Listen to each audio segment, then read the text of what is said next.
What's going on, everybody? Hope everybody's doing well out there in the old interweb. So, I was on Facebook, as most people are, at some point in our lives, in this modern era that we live in, anyways.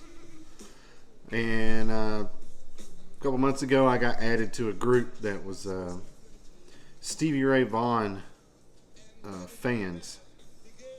And in this group, obviously, they talk everything SRV related. They talk gear, they talk shows, they talk their love for Stevie, they talk favorite songs, they talk all kind of things Stevie Ray Vaughan related. And it's been very cool to be on that group because with my age and everything, Stevie was kind of gone before I really got to an age where I could go see concerts and things of that nature.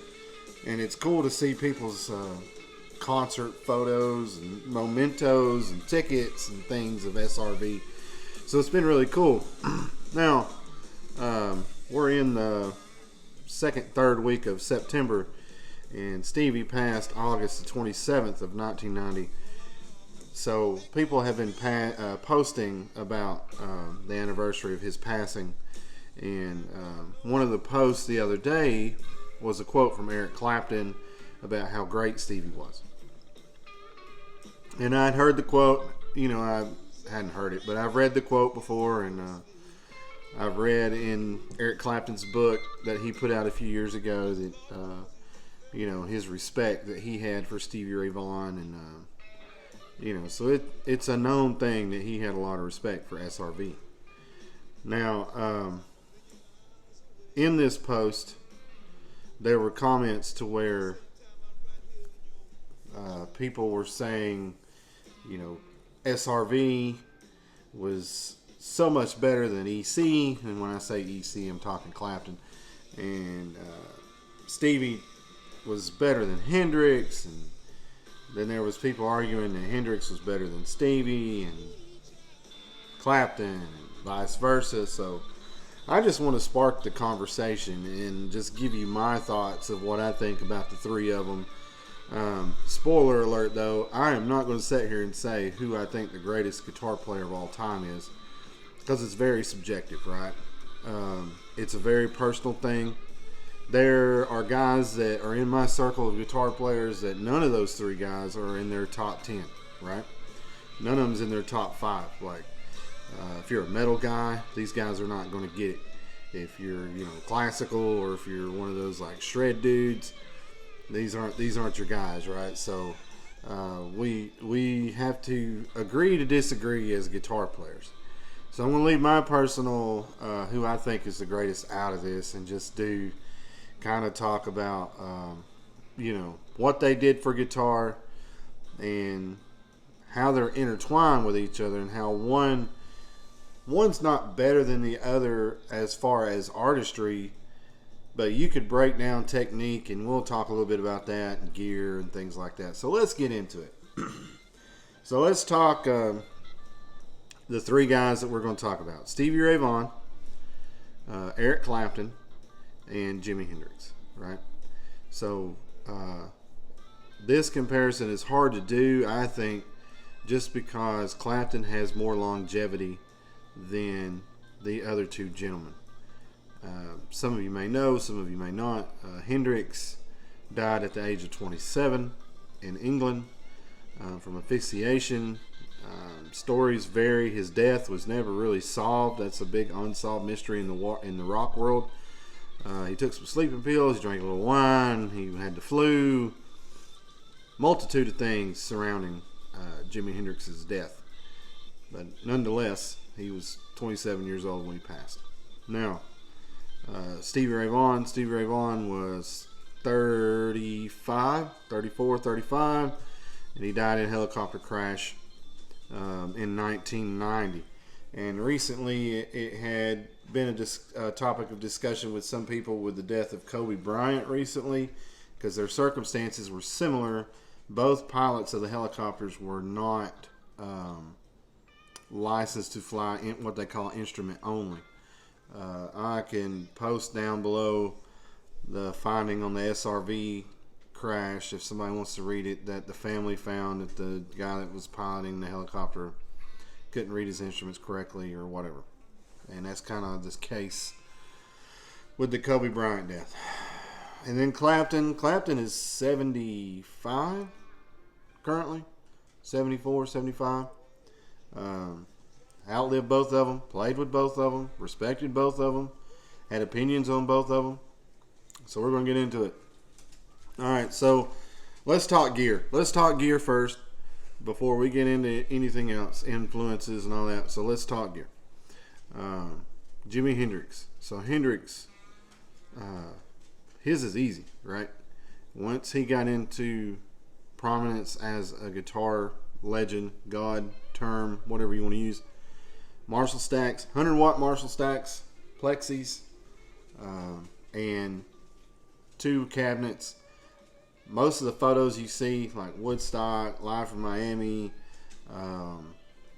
the Monterey Pop, all that, it's usually 2 to 3 stacks. I think as his career had progressed, he had added stacks, but 2 Marshall stacks, a Strat, a Fuzz, a Wah, and a Univine.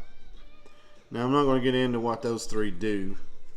If you're not into guitar lingo, they're just effects pedals. I'll post a couple pictures of them, but they do specific noises. They alter the sound. But for the most part, Hendrix was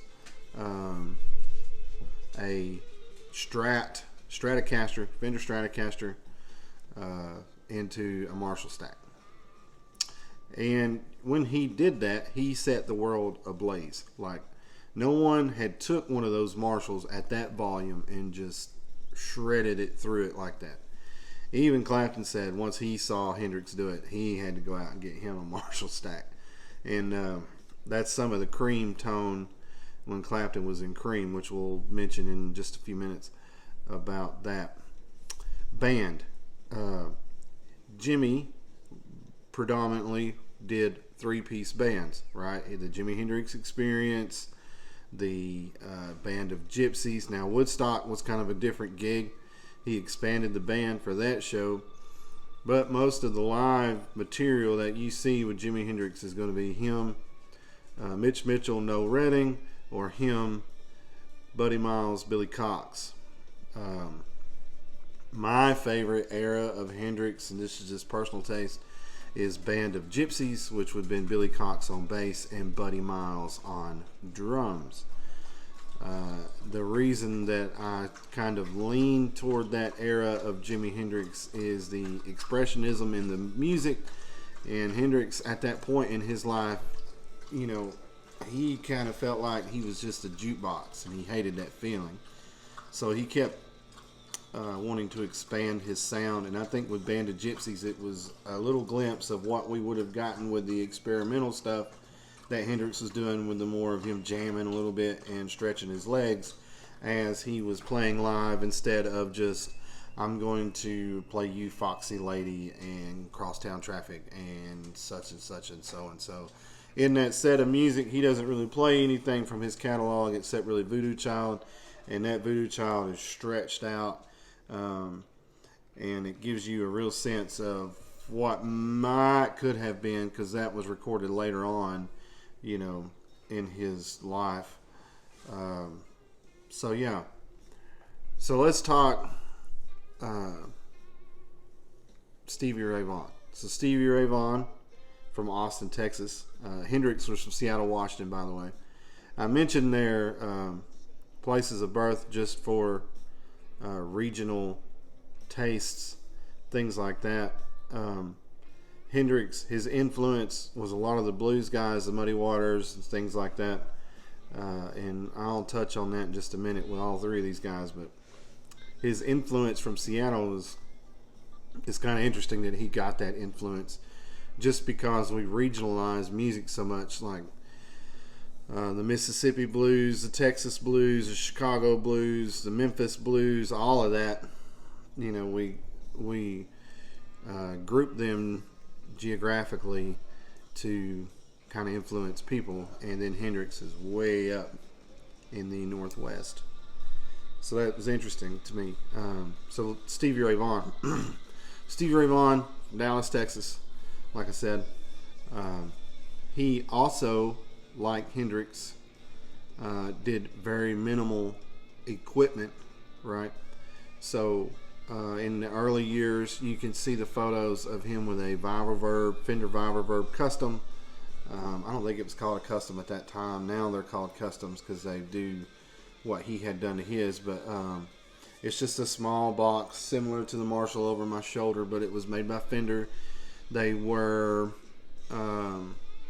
60 watts, and if you watch the first El Macombo footage where he gets booed, that's all he's using, and people trip out about his tone. But if you study Stevie, less is more, right? So similar to Hendrix, except without the stacks, you had the Fender, a Strat, a Fender Stratocaster, a TS-808, which similar to Hendrix would have been the Fuzz, but Stevie used the 808. Stevie also used a Fuzz later in his career, but 808, a wah, and a Univibe. Similar, right?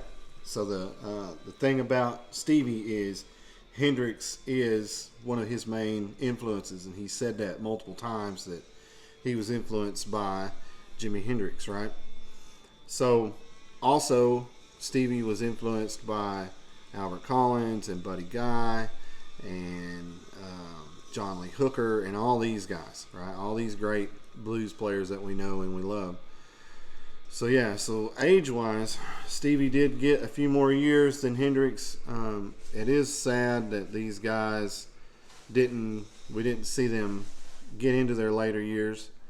The thing about Stevie Ray Vaughan, if you go back and listen to his catalog, his early stuff like Texas Flood is very, hold on, don't get pissed at me for saying this, but it's rudimental blues. What I mean by that is this Texas 12-bar blues, right? Now, what I want to do for this talk is, like I said, with the Hendrix with the Band of Gypsies, I want to look at In Step for Stevie Ray Vaughan. And the reason that I say In Step is that was Stevie's last studio album with Double Trouble. Now, he did an album with his brother called Family Style after In Step, but that was like a, both of them. So it had a little bit of his brother's influence, Jimmy Vaughn. It had Stevie's influence. But the thing about In Step was released in '89. It did win him a Grammy.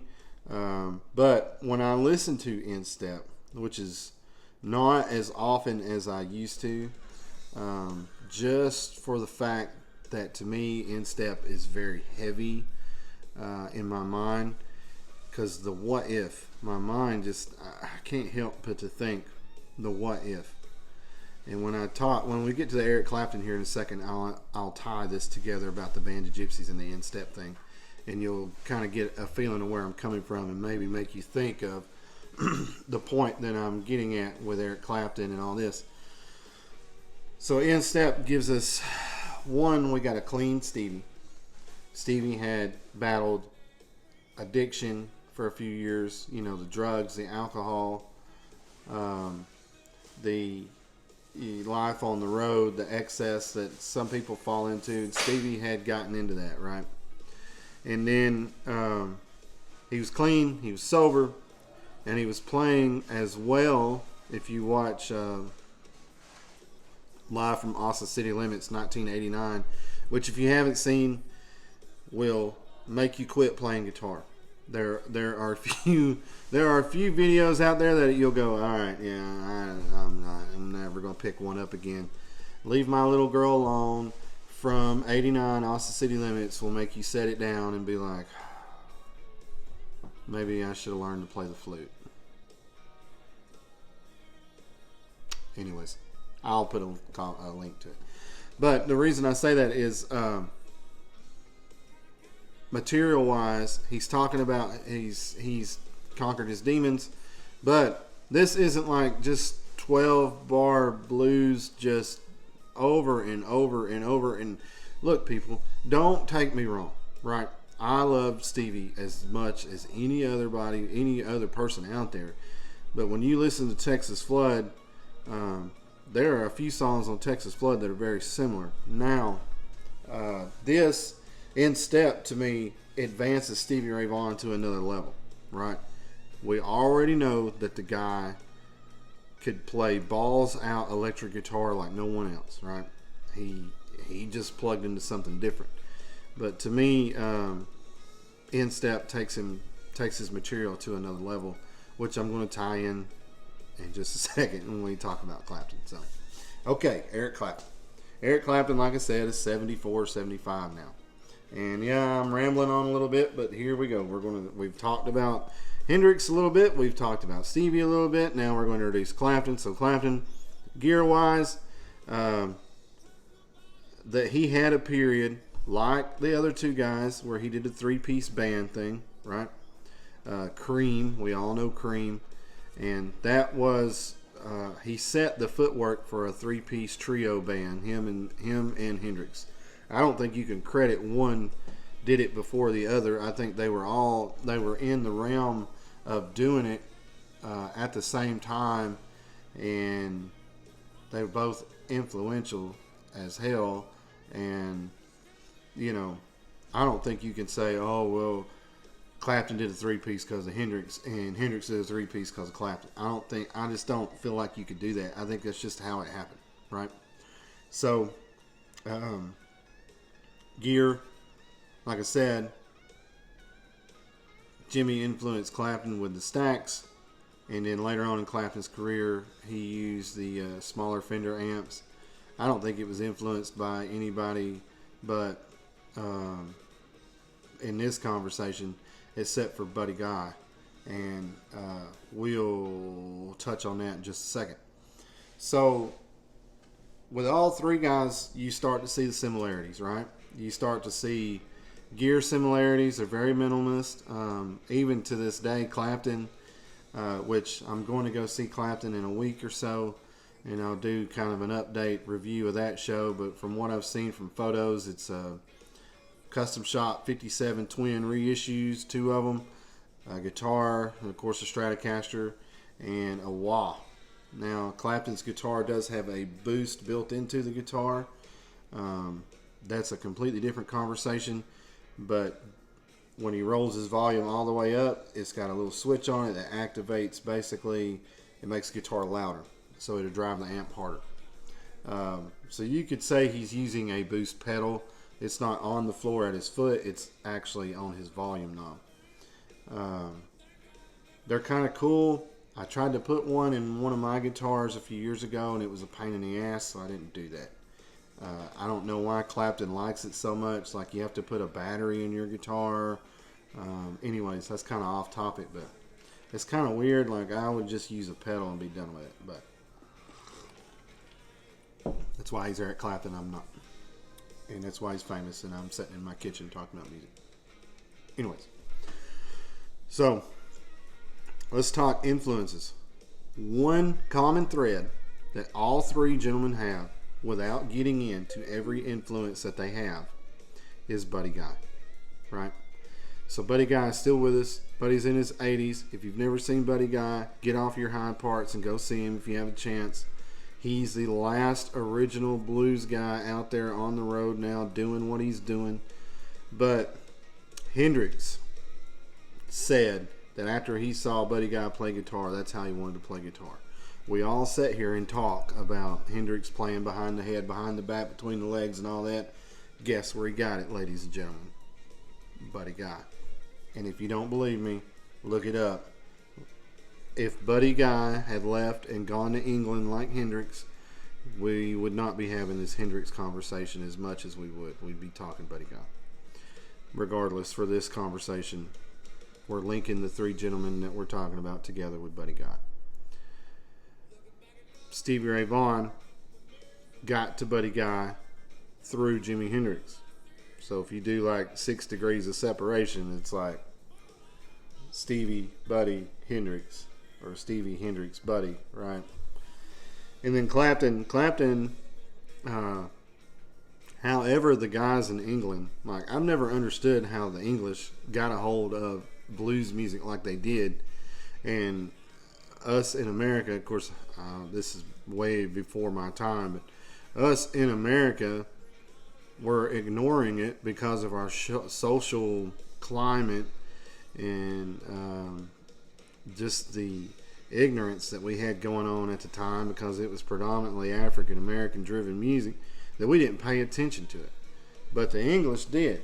So the Rolling Stones and Clapton and all those guys, they got it before we got it. And once he said he discovered Buddy Guy, it was on for him. The reason he said that he switched from a Gibson style Les Paul ES335 guitar to a Stratocaster was because he saw Buddy Guy. And even Buddy Guy has said the first time that he went to England in the 60s, he's playing a small club, and he's like, I look out in the audience, and there's Clapton, there's Jimmy Page, there's Jeff Beck. All these guys are there to see him, and we're talking like some of the Mount Rushmore of the English guitar players, and they're there to see this guy who is, unknown in the United States, working at a gas station, or he was a janitor at LSU University for a little bit before he got into predominance. And if it wasn't for Stevie Ray Vaughan and Clapton, he may have still been doing that, which would have been a great loss to music. But anyways, so technique, we'll talk technique for just a minute. The three of them have similar techniques because of their Buddy Guy blues influence, but Jimi Hendrix's rhythm playing influenced Stevie monumentally. I mean, he stole a lot of his rhythm playing from Hendrix. Clapton, not so much. You don't hear Clapton do that fast rhythm thing that Stevie and Jimmy do. You just don't hear Clapton do it. Clapton's more smooth. You could tell that Clapton really, really, really dug into the Muddy Water, Howlin' Wolf, that era blues, and really ran with it. Now, Stevie did also, but he took that up front, in your face approach like Hendrix did. And I think that's what separates these three guys, is when you sit and you talk who's the better out of the three of them. This is the part that makes it where the debate starts, right? If you sit and watch all three of them, you would think that Jimmy and Stevie were beyond Clapton. But then when you sit and watch Clapton do what he does, his technique and all that kind of puts him beyond Jimmy and Stevie. But yet, he can't do what Stevie did. Stevie can't do what Jimmy did. We don't know about Jimmy because Jimmy, he didn't give us enough years to see Stevie or whatever. But that's where the debate starts, people. What do you say, really? So, what I would suggest that you do is you just sit and listen. And when I say listen, there are people that I talk to that, I listen to Jimmy, or I listen to Stevie, or I listen to Eric. Okay.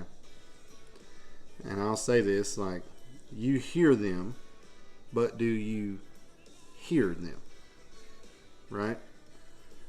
That's a phrase that someone said to me many, many, many, many years ago that taught me how to play guitar. And You hear it, but do you hear it?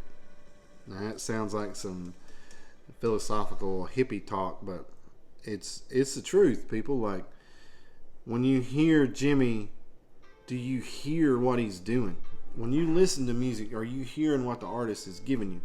So who is better out of the three? I'm not going to say.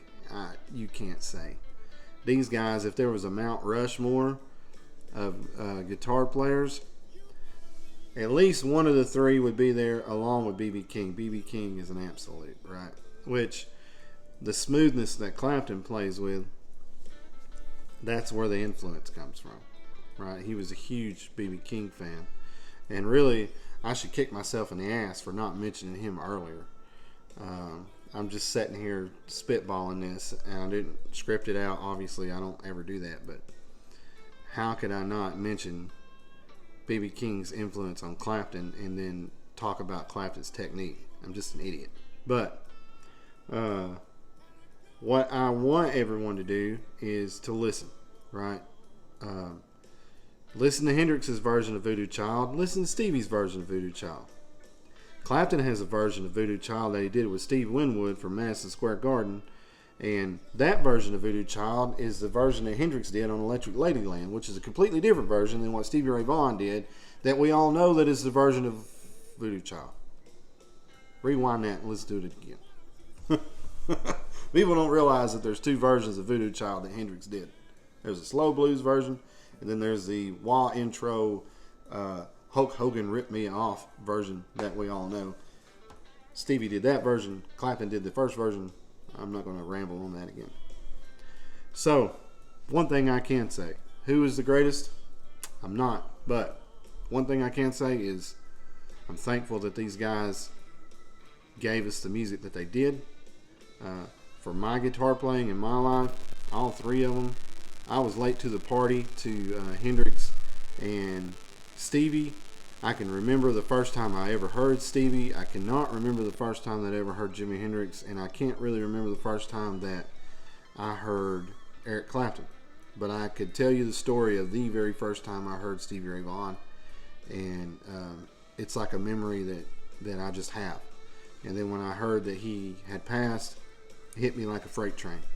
I'm talking in my bedroom with tears coming out. Like, I knew Hendrix was gone, but it just depressed the shit out of me that I couldn't see Stevie Ray Vaughan live. So, in wrapping this up, who's the greatest of all time? I don't know. I might be. I'm not. But it's opinions, right? So, dig into their catalog. Don't listen to the crap that they feed you. You know, oh, you got to listen to this, this, and this. Dig into their catalog, folks. They put out many albums. All them albums have 10 or 12 songs on them, right? Some of my favorite, like, Hendrix tunes, people don't even probably realize are Hendrix songs. I hear that all the time. Like, oh, yeah, that's a such and such song. Oh, I didn't know they played that. Right? So, like, Stevie Ray Vaughan's got more songs than just Pride and Joy and Texas Flood and Crossfire, people. Okay? Dig into that. Like Clapton. Clapton's got more songs than Tears in Heaven. Please get off the Tears in Heaven thing, right? Dig into that guy's catalog. This dude's been doing music for, what, decades now? Decades. And people, every time you mention Clapton, oh, I really love Tears in Heaven. That's great. I'm glad that you heard that one song at one time and you're obsessed with it. You don't realize that he plays anything else. Come on. Any artist you listen to, don't just listen to what you're fed as a single. Please dig into their catalogs. That's what they do. That's the gift that they give us. And when they're gone, that's what we have left. Just like Stevie and Jimmy. And when Clapton moves on, all we will have left is what they've spoken into a microphone and given us. Right? Something to think about. Well, all right. That wraps that up. I rambled on long enough about these three guys and why we can't really say who's better out of the three. And just because I'm wearing this Hendrix t-shirt, that is not my personal preference. That does not mean that I think he's the greatest of the other two. It's just a t-shirt. My closet is filled with rock and roll t-shirts. I could go grab a Clapton t-shirt and put it on just as easy as I did this Hendrix t-shirt. I do not have a Stevie Ray Vaughan t-shirt though, so I need to go to the store. All right, good people. remember, hit that subscribe button, comment below what you think, and remember that music is love and love is music.